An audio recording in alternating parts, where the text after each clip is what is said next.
नमस्कार, मैं सुनील कुमार मंडल, प्रवक्ता आर इंटर कॉलेज हरदोई। एक बार फिर आप लोगों के इस ऑनलाइन क्लास में एल्डिहाइड, कीटोन और कार्बोक्सिलिक अम्ल का शेष भाग जो आगे का हिस्सा है, जहाँ पे हमने पढ़ाना बंद किया था, उसी के आगे वाला पार्ट लेकर के आए हैं। और इसमें आप लोग इसको देखिए, समझिए। ना समझ में आए तो उसको हमसे मैसेज करके व्हाट्सएप पे पूछ सकते हैं, ठीक है। और ये जो वीडियो है आपको यूट्यूब में जो मेरा चैनल चल रहा था केमिस्ट्री विद मंडल सर, उसी चैनल पे ही अपलोड करेंगे तो आप लोगों को देखने को मिलेगा, ठीक है।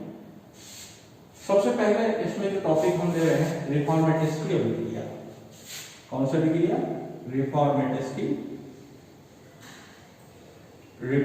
की रिएक्शन। रिफॉर्मेटिस की रिएक्शन में क्या होता है कि जो एल्डिहाइड और कीटोन होते हैं वो जिंक और हेलो एस्टर के साथ ईथर की उपस्थिति में क्रिया करके एक योगात्मक उत्पाद बनाते हैं। और उस योगात्मक उत्पाद का जब हम हाइड्रोलिसिस करते हैं तो बीटा हाइड्रोक्सी कार्बोक्सिलिक एसिड बनता है। और बीटा हाइड्रोक्सी कार्बोक्सिलिक एसिड को अगर थोड़ा सा भी गर्म कर दिया जाए तो अल्फा बीटा असंतृप्त कार्बोक्सिलिक अम्ल प्राप्त होता है। इस अभिक्रिया की सबसे बड़ी खासियत है कि आपको बीटा हाइड्रोक्सी अम्ल, इसमें जब एल्डिहाइड और कीटोन,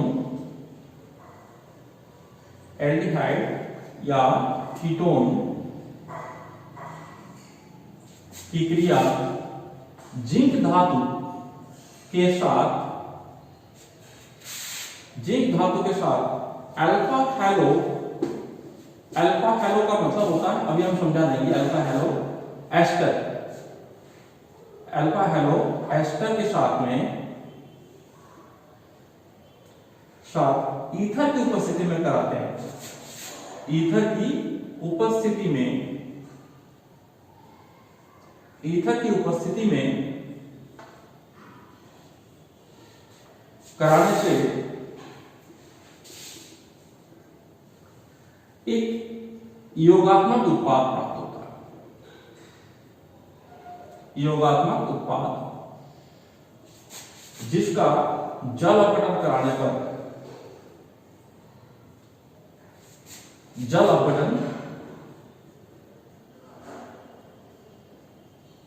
कराने पर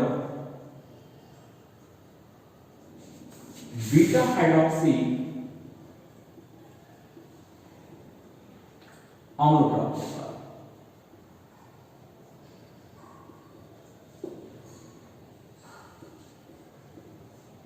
ठीक है, तो ये आपको ध्यान रखने की जरूरत है। जैसे मान लो हम एसिड एल्डिहाइड है CH3 COOH, ठीक है, CH3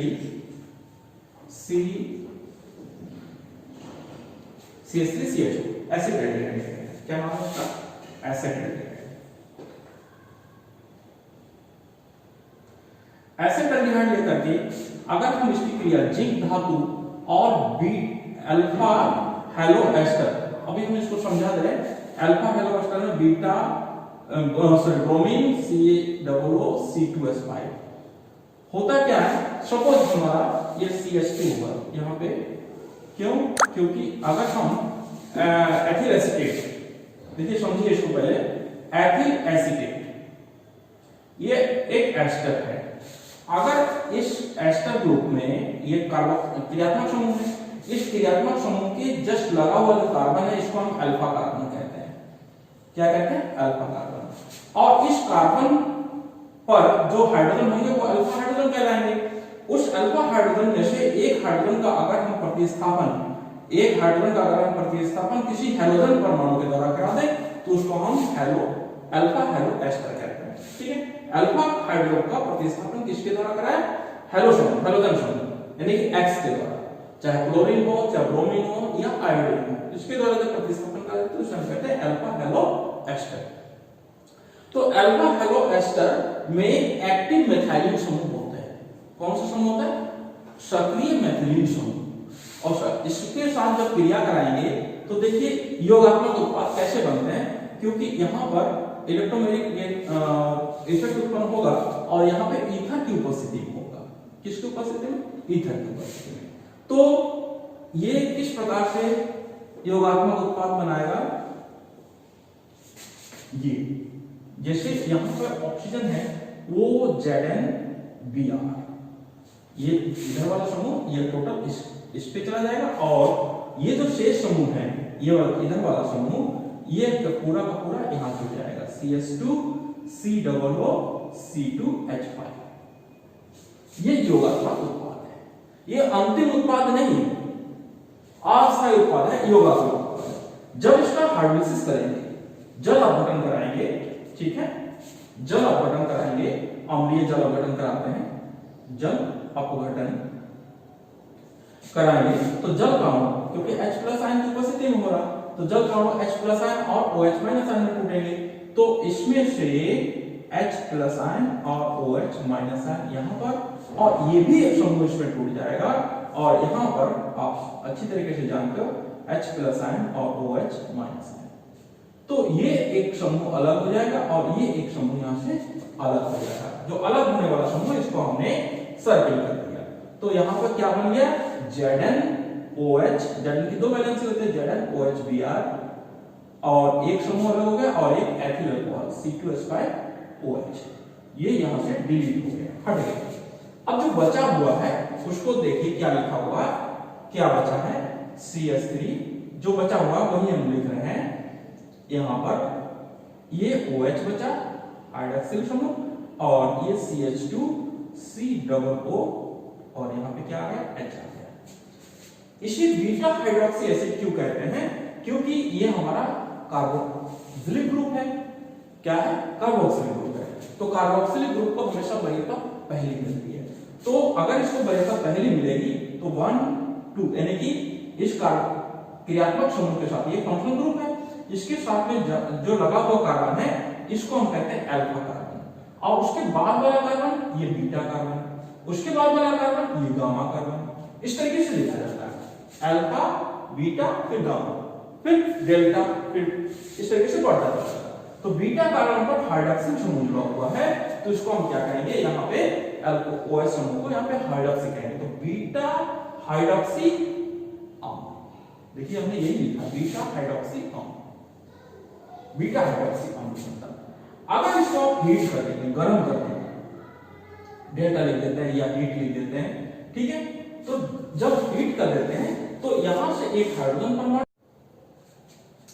तो यहां पे हम बता रहे थे कि जो अल्फा कार्बन है उसमें से एक हाइड्रोजन परमाणु और बीटा कार्बन का जो हाइड्रोक्सिल समूह है ये दोनों मिलकर के एक जलकणु बना देंगे। तो जलकणु जब निकल जाएगा तो देखिए क्या स्थिति होगी, CH3 C यहाँ पे H है और यहाँ से जो OH चला गया तो यहाँ पर इसके बीच में डबल बॉन्ड आ जाएगा, यहाँ पे एक हाइड्रोजन चला जाएगा तो क्या बचेगा? एक और हाइड्रोजन बचेगा, COOH। तो हम ये कह रहे थे कि अल्फा बीटा असंतृप्त अम्ल क्यों कहते हैं, हमने फिर वही चीज समझाएंगे। ये आपका है फंक्शनल ग्रुप, क्रियात्मक समूह, क्रियात्मक समूह, और क्रियात्मक समूह के बाहर वाला कार्बन, ये वाला कार्बन अल्फा कार्बन, ये वाला कार्बन बीटा कार्बन। ओके, तो अल्फा बीटा के बीच में डबल बॉन्ड है यानी कि असंतृप्त है, इसीलिए इसे कहते हैं अल्फा बीटा असंतृप्त अम्ल। अल्फा बीटा असंतृप्त अम्ल भी प्राप्त होते हैं, ठीक है। तो सेम इसी प्रकार का एक एग्जांपल हम आपको देने जा रहे हैं कि जब बेंजल्डिहाइड के साथ एक क्रिया कराते हैं, किसके साथ में? बेंजल्डिहाइड के साथ में। जहां पे हमने एसिटाल्डिहाइड लिया है यहीं पे अगर हम बेंजल्डिहाइड ले लें तो देखिए किस प्रकार का ये रिएक्शन होगा और किस प्रकार का उत्पाद बनेगा। काफी बार पूछा गया है बोर्ड में या कंपटीशन में, अगर आप लोग देखोगे, चाहे आप सिविल सर्विस में देखते हो या कोई भी कंपटीशन देखते हो, तो उसमें ये वाला क्वेश्चन बहुत इंपॉर्टेंटली पूछा गया है, ठीक है, कि बीटा हाइड्रोक्सी एसिड किस प्रकार से बनता है और उसको अल्फा बीटा असंतृप्त अम्ल कैसे बनाया जाता है। तो अगर हम बेंजील्डिहाइड लेंगे तो C6H5CHO, ठीक है, C6H5CHO। ये क्या है? बेंजल्डिहाइड है, बेंजल्डिहाइड। ठीक है, तो बेंजल्डिहाइड की क्रिया जब जिंक धातु के साथ वही alpha halo ester, alpha halo ester के साथ में ईथर की उपस्थिति में, किसकी उपस्थिति में? ईथर की उपस्थिति में जब करा देते हैं तो एक योगात्मक उत्पाद बनेगा, जो हमने अभी थोड़ी देर पहले समझाया था कि इसके साथ में फेनिल समूह है और फेनिल के समूह के साथ में जो कार्बन परमाणु है उस पर ऑक्सीजन के साथ में ZnBr जुड़ जाएगा और ये जो मेथिलीन समूह है ये इससे जुड़ेगा CH2COOC+5। ठीक है, बिल्कुल सेम उसी प्रकार की रिएक्शन हुई। अब इसका जब जल अपघटन कराएंगे, अम्लीय जल अपघटन कराना पड़ेगा आपको, जल अपघटन। तो जल अपघटन में H+ आयन लेंगे तो जिससे जल का अणु यहां पर इसको तोड़ देगा H+ आयन और OH- आयन के हिसाब से, और यहां से H+ आयन और OH- आयन के हिसाब से इसको तोड़ देगा। ये अलग हो जाएगा और ये अलग हो जाएगा। और फिर जब ये उत्पाद बनेगा तो किस प्रकार का बनेगा? देखिए, C6H5CHOH यानी कि बीटा पोजीशन पर पे हाइड्रोक्सिल समूह आ गया और COOH, ये अम्ल एसिड बन गया। क्या है ये? एसिड बन गया, बीटा हाइड्रोक्सी अम्ल, बीटा हाइड्रोक्सी अम्ल। ठीक है, बीटा हाइड्रोक्सी। अब जब इसका फिर इसको हीट कर देते हैं, गर्म कर देते हैं, तो यहां पर आपका हाइड्रोक्सिल समूह, यहां पे एक सक्रिय हाइड्रोजन मिलकर के जल का अणु निकल जाएगा। तो क्या बचेगा? C6H5, यहां पे क्या बचा? CH, और यहां पे क्या बचा? यहां पे CH बचा, इसके बीच में डबल बॉन्ड आ जाएगा COOH, COOH। तो इसको हम कहते हैं सिनेमिक अम्ल, सिनेमिक अम्ल। बहुत इंपॉर्टेंट है, इसलिए हमने आपको इसका एग्जांपल दिया कि बेंजल्डिहाइड की जब हम रिलीपार में टेस्ट में किया कराते हैं तो अंतिम रूप से हमारा सिनेमिक अम्ल प्राप्त होता है। ठीक है, तैयार हो गए। इसके बाद हम एक दूसरा टॉपिक लेकर के आते हैं जिसमें हम एल्डिहाइड और कीटोन की क्रिया फिनॉल अल्कोहल के साथ कराते हैं। किसके साथ कराते हैं? अल्कोहल के साथ में। तो अल्कोहल के साथ जब कराते हैं तो उसमें हम ड्राई HCl या निर्जल ZnCl2 ले सकते हैं, निर्जल जिंक क्लोराइड या निर्जल हाइड्रोजन क्लोराइड गैस। जब लेते हैं तो पहले अणु के साथ में जब क्रिया करते हैं तो हेमी एसिटल बनता है, द्वितीय अणु के साथ जब क्रिया कराएंगे तो एसिटल बनता है।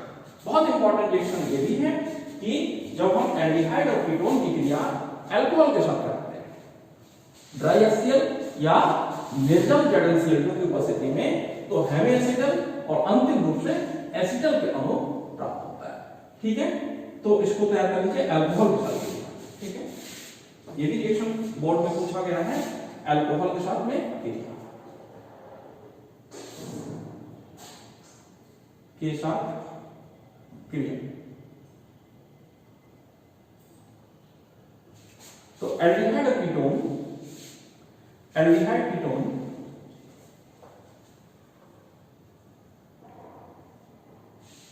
कीटोन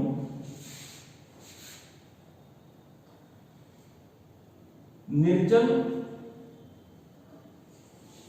ZnCl2 या शुष्क HCl गैस की उपस्थिति में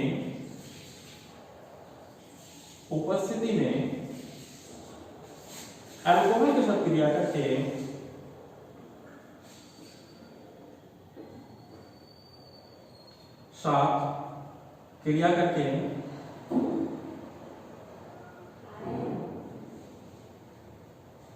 हेमी एसिटल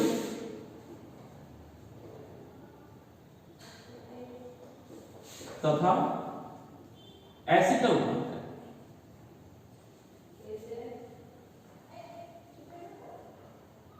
ठीक है, तो देखिए कोई भी एल्डिहाइड ले लेंगे, जैसे सपोज हम RCOH, ये एल्डिहाइड ले रहे हैं, इसके साथ जब हम अल्कोहल की क्रिया करा रहे हैं, अल्कोहल में आप जैसे मान लो R-OH ये ले रहे हैं, निर्जल नीचे शुष्क HCl गैस, शुष्क HCl गैस जब ले रहे हैं तो इसके साथ जब क्रिया कराएंगे तो RCHOH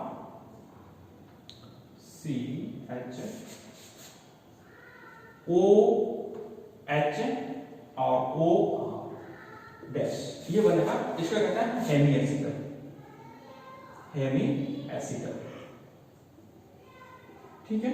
अब इसको जब हम दोबारा एक और अणु R-OH एक और अल्कोहल के अणु के साथ में और वही HCl गैस की उपस्थिति में जब क्रिया करा देंगे तो ये वाला समूह भी इसमें से हट जाएगा और क्या बन जाएगा, एसिटल, OR-OR। इसे क्या कहेंगे, ठीक है, इसे कहते हैं एसिटल। ठीक है।